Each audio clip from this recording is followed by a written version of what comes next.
8 years ago, almost to the day today, I became a mom, and I had Hannah here, and my road to motherhood was very challenging, to say the least. So usually when a mother gives birth, it's the happiest day of her life, and mine definitely was, but it was also one of the scariest days of my life, because immediately after I gave birth, unexpectedly I began to hemorrhage.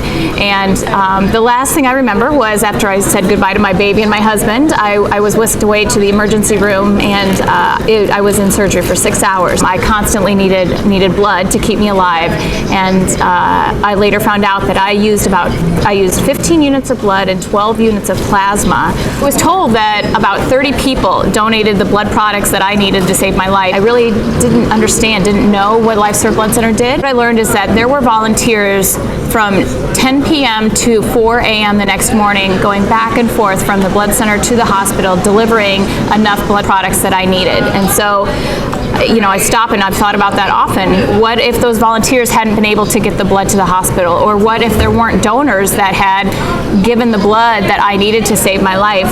This story would have a very different outcome, and the saddest thing for me to think about is that Hannah wouldn't have her mom. Before this whole story happened, I think I had donated blood once in my life, and I think it was like at a college blood drive.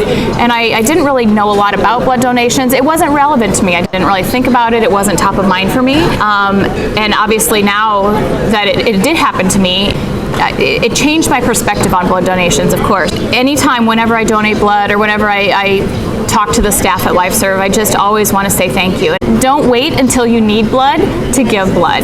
There are so many people out there in need, and it's a quick and easy, and you even get snacks afterwards. The process is not scary. It's enjoyable. So unless it's relevant to you, you don't really think about blood donation. It might not be top of mind, but I am a living proof that it can be anybody that needs blood, whether it's a mother, a sibling, a child, a neighbor.